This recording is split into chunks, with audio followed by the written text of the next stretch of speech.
Hola, somos el grupo 4 conformado por Saray Herrera, Max Tenorio, José Rojas y Andrea Rivera. Y hoy les hablaremos sobre el terrorismo durante el primer gobierno aprista de 1985 a 1990. Para entender la violencia en el Perú es fundamental considerar el informe final de la Comisión de la Verdad y Reconciliación. Este documento señala que el conflicto grabó durante el primer gobierno de Alan García, aunque su origen se encuentra en 1980, cuando Sendero Luminoso inició su lucha armada. Durante el gobierno de Fernando Belaúnde, se aplicó la militarización como respuesta del Estado, una medida que, lejos de detener la violencia, contribuyó a intensificarla. Para entender la gravedad del periodo de 1985 a 1990 es necesario relacionarlo con el contexto estudiado en clase que se vio en la semana 11.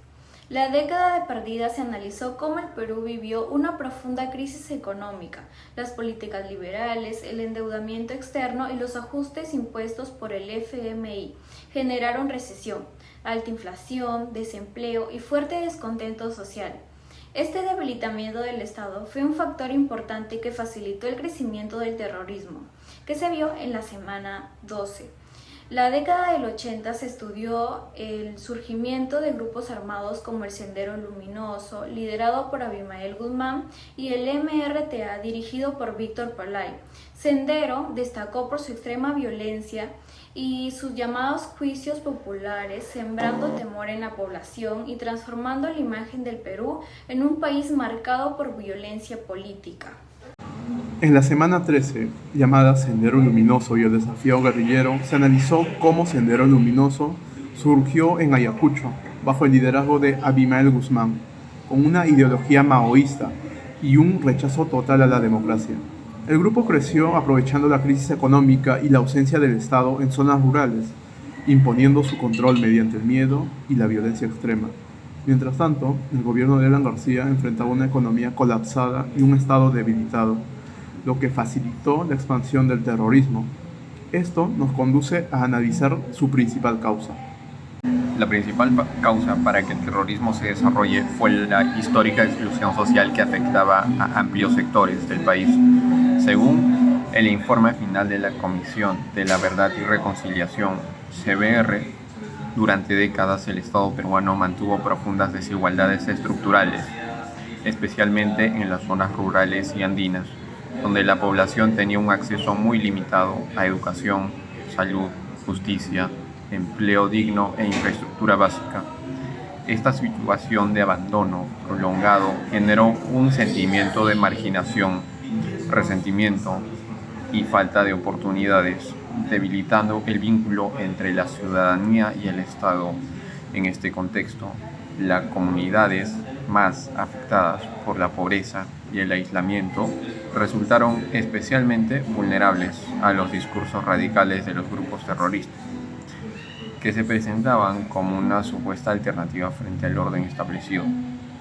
La CBR señala que la ausencia de políticas públicas efectivas y una verdadera integración social permitió que estas organizaciones encontraran espacios para infiltrarse, sumar seguidores y establecer control en distintas regiones del país.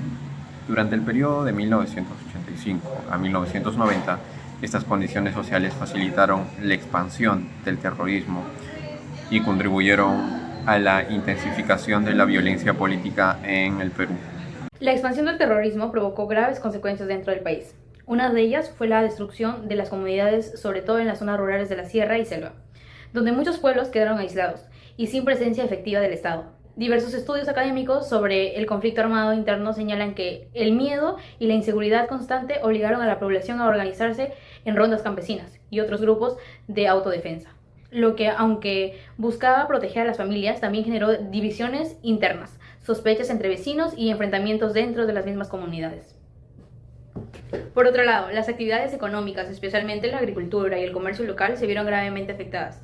Mientras que muchas escuelas y centros de salud cerraron o funcionaron de manera irregular, según el International Center for Transitional Justice, el 79% de víctimas del conflicto vivían en zonas rurales y muchas pertenecían a comunidades indígenas, lo que evidenciaba que estas poblaciones fueron particularmente vulnerables a la violencia y al abandono estatal. Esta situación profundizó la pobreza, la exclusión social y la falta de oportunidades, principalmente en los sectores más vulnerables, Como resultado, numerosas personas se vieron forzadas a abandonar sus tierras y su modo de vida, dejando secuelas sociales y emocionales que perduraron más allá del periodo más intenso de la violencia. ¿Dónde vivía usted durante la época del terrorismo en el Perú y cómo afectó a su vida cotidiana? Pues vivíamos en Pueblito Ñuñunguajo, en el departamento de Ayacucho. Y con mi familia, con mis hermanos. En esos tiempos yo todavía era una niña. Ahora, ¿cómo afectó la violencia a su barrio o comunidad en esos años?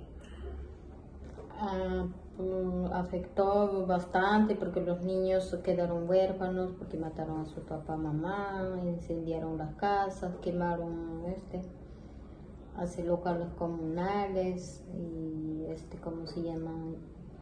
Y no había clases tampoco por ese miedo, los profesores no asistían al colegio. ¿En esos años usted sentía que el gobierno podía darle seguridad o apoyo? No había apoyo ese tiempo. Estaban olvidados porque... Sí, estábamos prácticamente olvidados porque como si nada, los terroristas mataban a la gente y no había una protección ni nada, no había ahí. Sí. Ya. Si tuviera que resumir en una frase lo que significó esa época. Miedo es lo que nos ha quedado, miedo, como una trauma, miedo. Eso. Tinta pertenecen Juan Kabile que man beriki. Primero tak hamon kuriki chekarin agosman besita lam hamon kuriki hamon besita mon ko hinas ronat honyo hinas asamblea reunion troach. Miko ta imatanya maña kunku atendem comunidade cocinando todo atende. Chayman taña riki poco runa taña riki honyo sepe taña karuman pusanku a Puerto Man.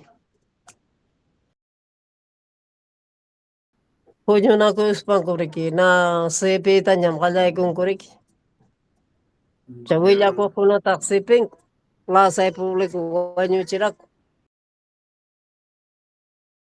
Liu chamrik ayaki kachaniko. Plaza manta arenik munti mang chungya ko sikunap karo kunap punyur kaniku. Mana mekoska liu. Chay merik mancharis pa manam kutiga mo kochkani ko asima ni plaza man perik todo alejado de caro montillapi. Los Montilla hijos, puño neko hasta mana mekos wawa kunapas wagas timporing. Kung Puerto Manche, Puerto Pairamon, kung Sepina Garamon, Chayam, Sosigaron. Chayman, y Calmarón, Yamriki, ya no hay nada ya.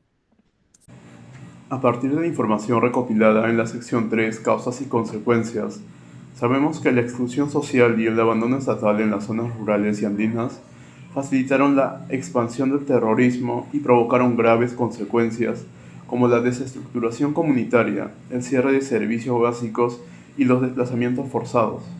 De la sección 4, búsqueda de información, tomamos los testimonios que describen una época de miedo en la que los terroristas mataban, obligaban a servirlos y forzaban a muchas familias a huir. Con esta base, podemos afirmar que la manera en la que el Estado y la sociedad enfrentaron el problema no fue la adecuada, porque la respuesta del Estado se centró casi exclusivamente en el aspecto militar, sin abordar las causas profundas del conflicto, como la desigualdad, la pobreza, la falta de presencia institucional y la ausencia de protección real para la población.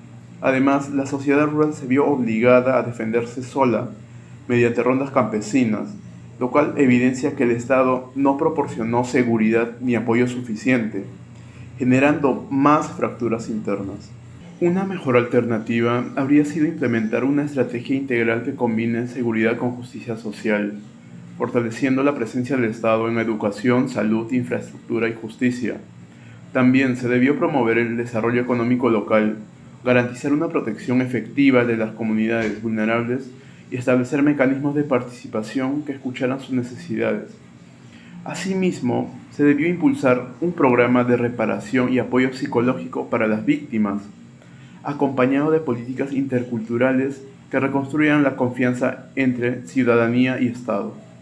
Solo abordando tanto la seguridad como las desigualdades estructurales hubiera sido posible prevenir la expansión del terrorismo y proteger verdaderamente la población.